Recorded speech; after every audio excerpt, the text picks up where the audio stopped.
Hi guys, j'espère que vous allez bien par la grâce de Dieu et c'est le cas ici d'ailleurs. Pour ne pas dire que ça chauffe un peu, vous l'aurez compris, je ne suis pas seule, je reçois ma soeur jumelle, je vous présente Wonders. Et oui, et donc pourquoi ne pas passer au générique 1, le temps de calmer cette situation et on se retrouve juste après.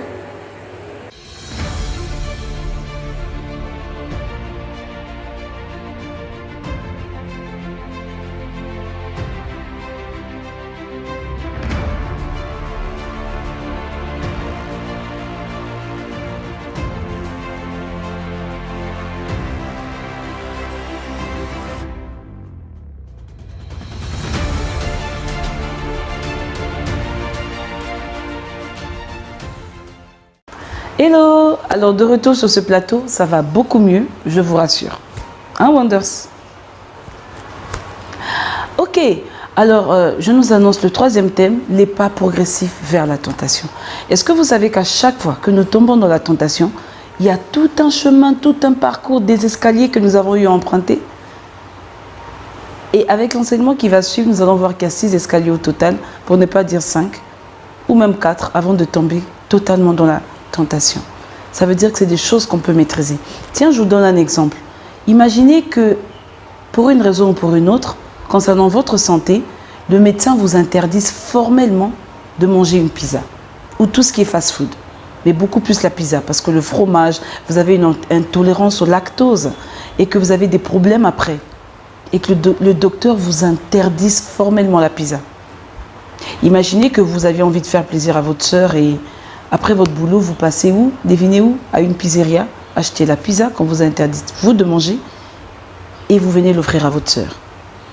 Et je vous promets qu'il ne s'agit pas d'une pizza, mais de 2 pizzas. C'est juste un exemple que je suis en train de donner.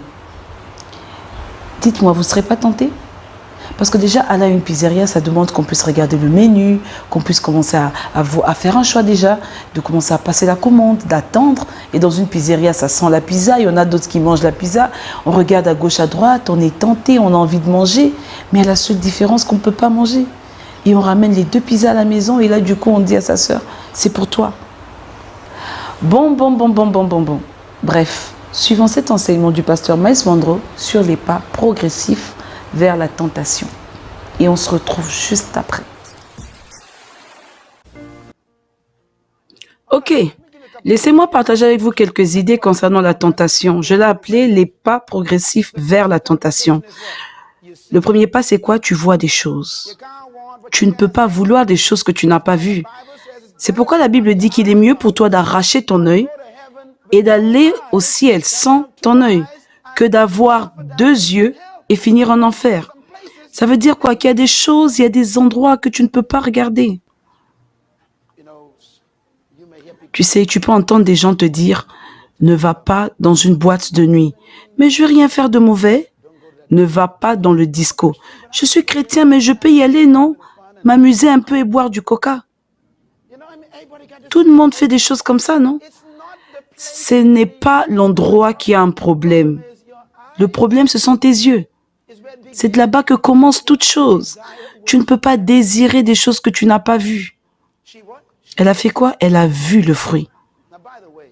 Et en passant, quand le diable te montre quelque chose, il met la bonne lumière, il met la bonne couleur et il te met même des étincelles pour que tu ne puisses pas rater. Certains frères qui ont l'air tellement mignons ont des problèmes au-dedans d'eux. Tout comme des sœurs fantastiques, décentes, magnifiques sœurs peuvent avoir des démons en elles. Mais le diable fait paraître les choses très bien. Il va te montrer une relation qui a l'air tellement parfaite. Il dit, tu sais que sa femme ne le traite pas bien. Hein? Toi, tu peux bien traiter cet homme. Hein? Tu sais quoi? Tu es meilleur même que la femme qu'il a épousée. Tu devrais foncer là-bas. Et quand le diable a fini de te peindre cette image-là, en réalité, tu n'as été que stupide. Qu'est-ce qu'elle a fait? Elle a vu le fruit. C'est de là-bas que ça commence, à regarder les choses. C'est pourquoi tes yeux sont un portail. C'est de là que les choses rentrent. C'est une grande porte, un portail, tes yeux. On te dit ne regarde pas certaines choses à la télé. Il y a des programmes qu'il ne faut pas regarder sur Internet. Il y a certaines nouvelles qu'il ne faut pas écouter. Pourquoi? C'est pas parce qu'on veut te mettre comme dans une prison, mon frère. Non. On essaye de te protéger, de désirer certaines choses. Remarquez bien, la femme n'a pas désiré la chose d'abord. Elle a d'abord vu le fruit. Et la deuxième étape, c'est quoi? Le plaisir. La Bible dit qu'elle a vu que c'était bien à la vue. En d'autres termes, c'est de l'imagination. Après avoir vu une chose, alors ton imagination commence à se développer. Tu commences à rêver, ça doit être bon ça. Comment ça va changer ma vie cette chose? Comment ça va m'aider à avoir une meilleure image? Ça va m'aider à progresser cette chose. Et ça, c'est qui? C'est le diable qui parle à tes pensées. C'est un artiste, le diable. Il va te peindre mais des choses qui ne ressemblent qu'à des déceptions au final. La troisième étape, c'est quoi? C'est de désirer. Elle a vu la chose, elle a vu que c'était bien, elle a désiré la chose. Garde en tête que cette liste peut être contrôlée. Tu n'as pas besoin d'arriver jusqu'au péché. Tu n'as pas besoin d'arriver jusqu'à le dernier pas. Tu vois d'abord la chose, tu l'imagines, tu désires, et l'étape 4, tu la touches. Tu peux toujours fuir après avoir touché. Waouh, ça serait bien. Elle a l'air belle, j'aimerais tellement cette chose. Je me sentirais tellement bien. Tu n'as toujours pas péché jusqu'ici.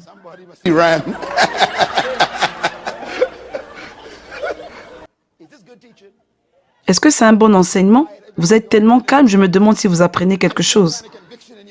Je vois dans vos visages, oh, pasteur Miles, s'il te plaît, ralentis un peu. La vérité fait quoi?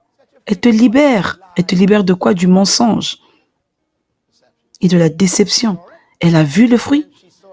Elle a vu que c'était agréable à la vue. Et ensuite, elle a désiré le fruit. Jésus a commenté sur le troisième niveau. Il a dit que tu peux regarder quelque chose et désirer la chose sans que ça touche ta vie. Ça, c'est le plaisir. À la deuxième étape, tu n'es pas encore au niveau de la convoitise. Le numéro 3, tu commences à rentrer dans la zone de danger parce que quoi? Tu désires maintenant. Et tout ce que l'homme désire dans son cœur, il a déjà pris part. Jésus dit que lorsque tu regardes une femme, tu trouves qu'elle est belle, il n'y a pas de problème. Il n'y a pas de souci. Le Seigneur a créé les choses belles. Tu peux dire que c'est beau. Il n'y a pas de souci. Et tu commences à te dire, j'aimerais bien avoir une femme comme ça dans ma vie. Jusque-là, il n'y a pas de souci. Le troisième niveau, les problèmes arrivent. Je la veux. Tu commences à rentrer dans une guerre civile avec tes pensées. Celle-ci devrait être mienne. Quand tu arrives dans cette zone, tu as besoin que les anges viennent te sortir de là, parce que c'est la zone dangereuse. Lorsqu'un homme regarde une femme et la désire dans son cœur, l'imagination t'envoie maintenant à désirer la personne. Là, la Bible dit que tu as déjà commis l'adultère. Parce que lorsque tu arrives à l'étape du désir, tout ce que tu cherches maintenant, c'est l'opportunité. C'est pourquoi c'est très dangereux d'arriver à l'étape de désirer la chose. Parce que tu vas commencer à trouver maintenant des stratégies. Comment je peux y arriver? Là, il te dit, tu sais que au bureau, il va souvent se laver les mains à 10 heures, donc sois à côté, pour que le collègue te voie. Tu sais qu'il quitte à 5 heures du matin, donc il arrive à 17 heures, il part, donc commence à attendre devant l'ascenseur. Là, les démons même commencent à travailler. Ils commencent à t'aider à trouver des opportunités pour que la chose arrive. Tu sais quoi? Mets ta petite jupe là, tu te rappelles? Le patron a dit qu'il aimait bien cette jupe-là. Vas-y, mets-la. Ouais, je devrais porter cette jupe-là. Tu commences à réfléchir des choses, des mauvaises choses, et qui sont contre la parole de Dieu. Et c'est là que la femme a touché le fruit. Vous savez, lorsque vous touchez le fruit, c'est compliqué maintenant, parce que tu tiens quelque chose en main. Et ta conscience te dit, libère ce fruit, ouvre ta main, relâche ce fruit. Quelque chose d'autre te dit, non, non, non, allez, serre encore bien le fruit. Et tu te dis, non, j'ai envie de relâcher la chose. Quand tu touches la chose, c'est compliqué. Et quand tu touches, tu as quoi? Tu as maintenant une sensation. Tu n'as pas encore mangé, hein? Mais tu commences à sentir quelque chose. Il y a des choses que tu ne devrais pas toucher. Ça peut toucher l'émotion de quelqu'un. Il en veut plus. Tu commences à toucher les gens d'une certaine manière. Et ça devient, écoutez-moi bien ce que je dis, tu deviens lié à ces personnes. On est juste amis. Non, ça peut créer des émotions. Et vous commencez à parler maintenant 24 heures sur 24. Non, nous on parle de la parole de Dieu et de la révélation entre nous. C'est tout ce qu'on fait. Or, vous devenez émotionnellement dépendants l'un de l'autre. Tu commences à te dire, non, attends. Des fois, il faut se dire, on s'arrête là, allons voir le pasteur. Mais certains sont souvent stupides. Il va dire, moi, je suis évangéliste, je peux gérer ça. Oui, merci, monsieur évangéliste de l'amour. Merci.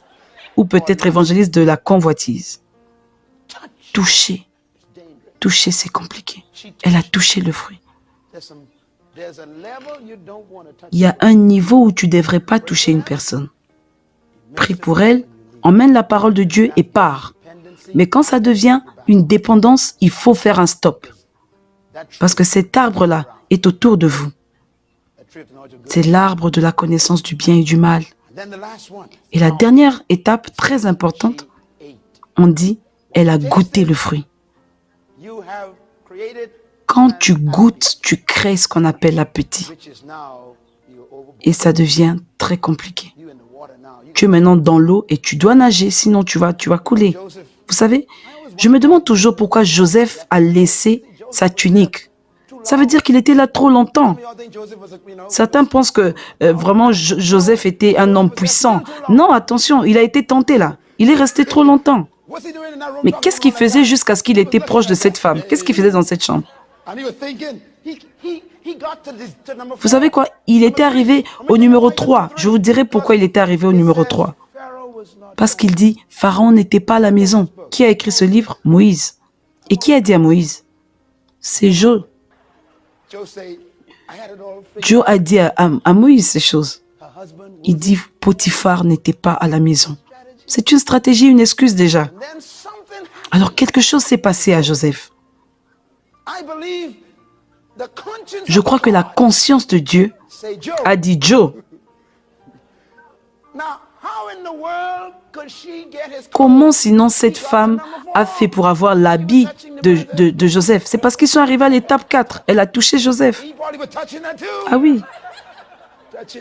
Peut-être qu'ils se touchaient, on ne sait jamais, je suppose. Et le Saint-Esprit l'a dit, Joe. Là, il a dit, ah, Saint-Esprit. D'accord, il a dit à la femme du Potiphar, pardon, il faut me laisser tranquille. Allez, même process. Et la Bible dit que Joseph s'est levé et a couru. Et c'est là qu'elle a juste attrapé ce qui restait, sa tunique. Imaginez cet homme en train de courir, pratiquement nu, avec sa tunique qui n'est pas là. Et les gens l'ont sûrement demandé, mais Joe, qu'est-ce qui s'est passé? Et il était là, non, il faut que je quitte cet endroit. Et les gens se demandaient, mais qui l'a poursuivi?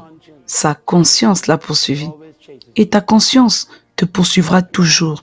Laisse ta conscience te poursuivre avant que le péché ne le fasse. Parce qu'une fois que tu as goûté la chose, c'est trop tard. Maintenant, il y a l'appétit. Imaginez 2 minutes que Joseph avait goûté à la femme de Potiphar. Vous savez ce qui allait arriver? Le jour qui suit, elle aurait dit, tu sais que ça s'est bien passé hier soir. Il allait dire, chut.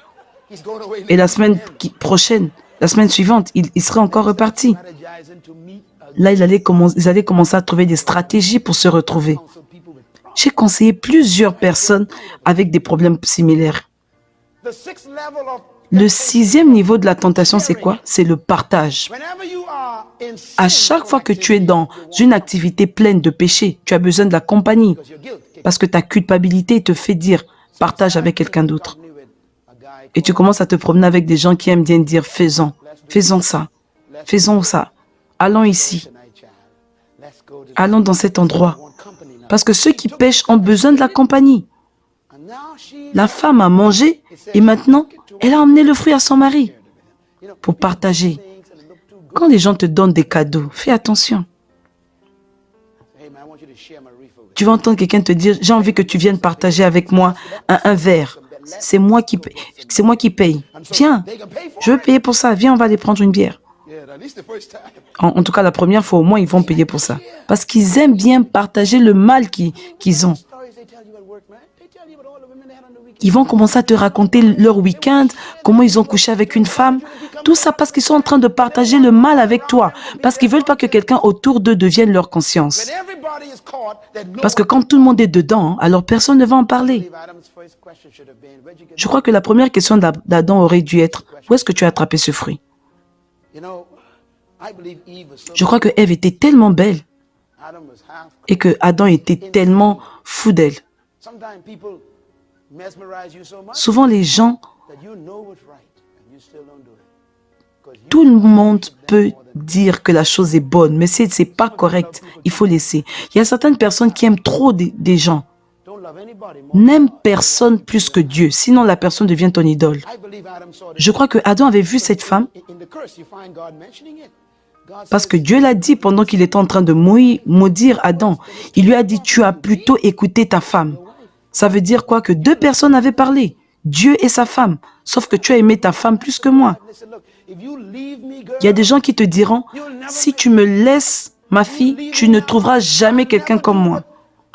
Si tu arrêtes de coucher avec moi maintenant, je ne paierai plus ta maison. Je ne te donnerai plus l'argent. Tu sais que c'est moi qui prends soin de toi. Ils veulent juste que ces personnes veulent que tu les aimes plus que Dieu, plus que la conscience que tu as de Dieu. Vous savez, Josué a dit quelque chose. Il a dit, moi et ma maison. Ça veut dire, vous autres, si vous voulez aller en enfer, allez-y. Mais il a dit, ben, moi et ma maison, nous irons à la terre promise. En ce qui concerne ma maison et moi, nous servirons l'Éternel. Tu devrais arriver à ce point-là où tu te dis que moi et mon corps, nous servirons l'Éternel. Est-ce que tu es prêt à rentrer dans ce règne-là, où tu es dans un état où tu fais aucun compromis? Et je vous dis, écrivez bien ces étapes et commencez par les étudier et que ça devienne votre test quotidien. Quand tu vois que tu aimes quelque chose et que tu as le plaisir de la chose et que tu as le désir de la chose et que tu commences à toucher la chose, fais attention. Tu sais qu'il y a des gens qui te regardent beaucoup. Il y a des gens qui attendent aussi d'écouter des mauvais rapports te concernant.